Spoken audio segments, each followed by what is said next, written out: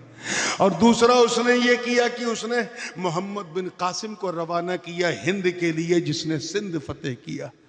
اب اگر اللہ اسے معاف کر دے تو اس کا فضل ہے، نہ معاف کرے تو عدل ہے۔ تو اگر کسی ظالم سے کچھ اچھے کام دیکھو تو چوکو مت، کرتے ہیں۔ اتنا ظالم تھا حجاج بن یوسف۔ ایک مرید آیا خواجہ حسن بصری کے پاس، عرض کیا حضور یہ اتنا بڑا ظالم سلطان، صحابہ اور تابعین کے خون سے اپنے ہاتھوں کو رنگنے والا یہ حجاج، اللہ اسے ہٹا کیوں نہیں دیتا؟ اے سلی گڑی کے غیور مسلمانوں، اتنا کہنا تھا، حضرت خواجہ حسن بصری کے چہرے پہ جلال اور جمال کا ایک مشترکہ رنگ آیا اور فرمایا سن، یہی پوچھ رہا ہے نا اللہ ہٹا کیوں نہیں دیتا، سن، ما جاء الحجاج الا بذنوبنا، کہ حجاج بن یوسف صرف ہمارے گناہوں کی وجہ سے آیا۔ رات زیادہ ہو گئی کیا؟ کس وجہ سے آیا ہے؟ Because we have done sins، ہم نے اتنے گناہ کیے ہیں کہ اللہ نے ہمیں سبق سکھانے کے لیے حجاج کو ہمارے سروں پہ بٹھایا ہے۔ ذرا سوچو مسلمانوں، ہوش کے ناخن لو۔ آج سے لگ بھگ تقریباً 14.25 یا 1400 سال پہلے دور حجاج میں جو بھی مٹھی بھر گنہگار تھے، ان کو دیکھ کر ان کی وجہ سے اللہ نے ایسا ظالم سلطان ان کے سر پہ بٹھایا۔ آج کے ان گنہگاروں کو دیکھتے تو کیا کہتے؟ یہ رات دن شراب کباب اور شباب میں غوطہ کھانے والی اس نسل کو دیکھتے تو کیا کہتے؟ یہ الٹی سیدھی حرکتیں کرنے والی اس نوجوان نسل کو دیکھتے تو کیا کہتے؟ رات کے اندھیروں میں اپنے ہی گھروں میں رہ کر موبائل کے ذریعے چیٹنگ اور چیٹنگ کرنے والی اس نسل کو دیکھتے تو کیا کہتے؟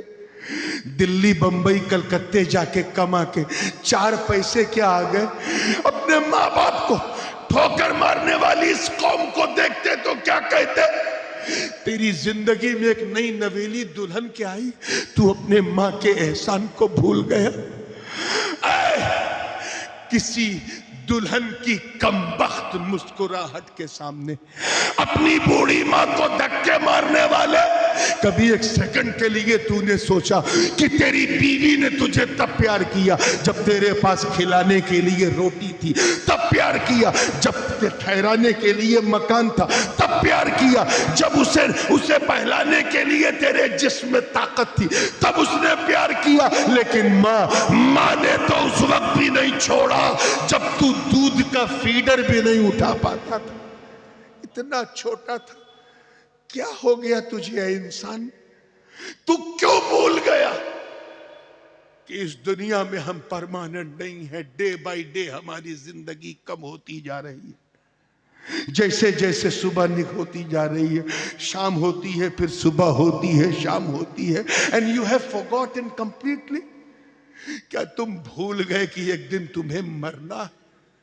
اس لیے اگر کامیابی کی منزل سے ہمکنار ہونا تو ایسا ایمان لاؤ، ایسا ایمان لاؤ کہ تمہیں دیکھنے والا کہے جب بندہ ایسا ہے تو مولا کیسا ہوگا، جب امتی ایسا ہے تو نبی کیسا ہوگا، ارے جب مرید ایسا ہے تو پیر کیسا ہوگا۔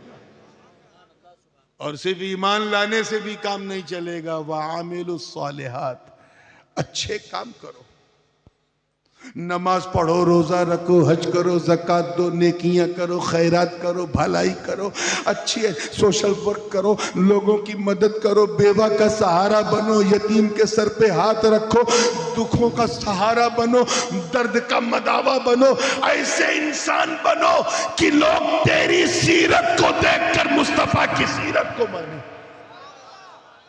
اتہاس ساکشی ہے میرے دوستوں کہ ظاہری طور پر، ظاہری چہرے بشرے میں تو میرے آقا بھارت میں نہیں آئے، مگر مظہر جمال مصطفیٰ کا پیکر بن کر، سیرت مصطفیٰ کا آئینہ بن کر غریب نواز آئے۔ کون آئے؟ زور سے بولو، اور زور سے بولو۔ ایسا آئے ایسا ہے کہ دنیا دیکھ کر شجدر و حیرا کہ چہرہ تو خواجہ کا ہے، جلوہ آقا کا نظر آ رہا ہے۔ نعرے تکبیر، نعرے رسالت، نعرے حیدری، حضور تاج العلماء۔ اور صرف نیک عمل سے بھی کام نہیں چلے گا، بلکہ نیکی کی تلقین کرو، دوسرے کو وصیت کرو۔ معلوم ہے ایک روایت ہے، اللہ پاک نے حضرت اسرافیل کو حکم دیا کہ یہ جاؤ اور فلاں مقام پر میرے جتنے نافرمان بندے ہیں اس زمین پر میرا عذاب اتار دو۔ فرشتہ ہے، انہوں نے عرض کیا اے اللہ، اس میں تیرا ایک بڑا نیک بھلا بندہ بھی رہتا ہے، رات دن میں اسے سجدے میں دیکھتا ہوں شکر ادا کرتے ہوئے، اگر عذاب نازل ہوا تو وہ بھی ہلاک ہو جائے گا۔ اللہ پاک نے فرمایا جا اسے بھی ہلاک کر دے۔ کہا یا کریمہ کیوں؟ کہا سن، ان نافرمانوں کو تو اس لیے ہلاک کرنا ہے کیونکہ انہوں نے نافرمانی کی، اور اس نیک کو اس لیے ہلاک کرنا ہے کہ اس نے اپنی آنکھوں کے سامنے یہ بے حیائی دیکھی مگر بولا نہ، شراب پیتے ہوئے نوجوانوں کو دیکھا مگر ٹوکا نہ، زنا کرتی ہوئی نوجوان نسلوں کو دیکھا مگر روکا نہ۔ اس لیے مسلمانوں، تم خیر امت کا حصہ ہو، تم پر ضروری کہ تم اچھے عمل کرو بھی اور دوسروں سے اچھے عمل کراؤ بھی، اچھے انسان بنو بھی، دوسروں کو اچھا بناؤ بھی، تاکہ تمہیں دیکھنے والا یہ کہے کہ یہ سچا اولیاء اللہ سے محبت کرتا ہے۔ کیونکہ اللہ والوں نے کیا کیا؟ اچھے عمل تو غوث پاک کا اعلان کر رہے تھے، بغداد کیوں آئے؟ سنوارنے کے لیے۔ غریب نواز سنجر میں تو عبادت کر رہے تھے، اجمیر کیوں آئے؟ ہمیں سنوارنے کے لیے۔ مخدوم اشرف سمنان میں اذکار اویسیہ کا ورد کر رہے تھے کہ چوچا کیوں آئے؟ ہمیں سنوارنے کے لیے۔ حضرت بدیع الدین زندہ شاہ مدار حلب کی دھرتی میں حضرت بایزید کی صحبت میں اللہ اللہ کر رہے تھے، بھارت میں کیوں آئے؟ ہمیں سنوارنے کے لیے۔ ہمیں یہ نہ دیکھو سنوارنے والا مست ہے یا ملنگ ہے، یہ نہ دیکھو کہ مست ہے یا ملنگ ہے، یہ دیکھو کہ جسے دیکھو تو خدا یاد آ جائے، اسے دیکھو تو خدا یاد آ جائے، اور دل کی تختی پہ لکھ جائے کہ جب اس کے جمال کا یہ جلوہ ہے تو بنانے والے کا جلوہ کیسا ہوگا۔ عزیزان ملت، وَتَوَاسَوْا بِالصَّبْرِ، ظاہر ہے کہ جب آدمی ایک دوسرے کو نیکیوں کی تلقین کرے گا، بھلائی سکھائے گا، اپنے بچوں کی اچھی تربیت کرے گا، تو راستے میں شیطان رکاوٹیں بھی پیدا کرتا ہے۔ اللہ پاک فرماتا ہے چوتھی کنڈیشن کامیابی کی یہ ہے کہ اگر ایسی رکاوٹیں آئیں تو تم اس پر صبر کرو۔ کیا کرو؟ بدلہ مت لو، صبر کرو، نیت کو نیک رکھو، اعلاء کلمت الحق کا جھنڈا بلند کرو، اور مشکلیں آئیں تو صبر کرو۔ کیا تم نے دشت کربلا میں نہیں دیکھا؟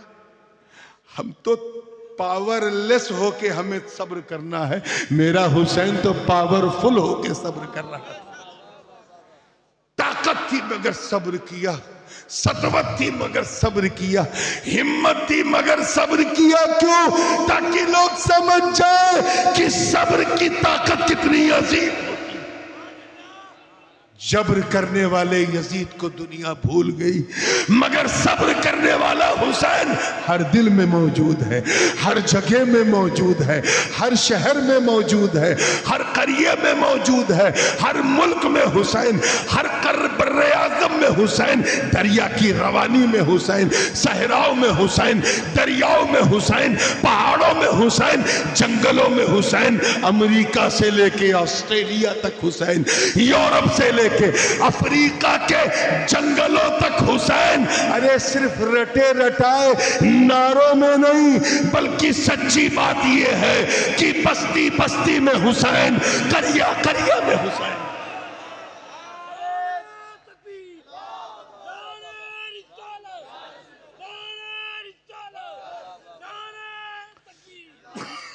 گلا میرا بالکل پھنس گیا ہے، میں یہیں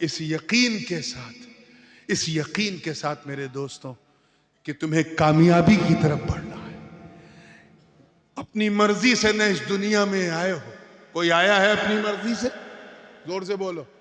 جاؤ گے اپنی مرضی سے تو پھر اپنی مرضی سے جینے کی کوشش کیوں کرتے ہو؟ آئے ہو اللہ کی مرضی سے، جاؤ گے اللہ کی مرضی سے تو جیو بھی اللہ کی مرضی سے. اپنا آج بہتر کرو کیونکہ تم اس دنیا میں پہلے تھے نہیں.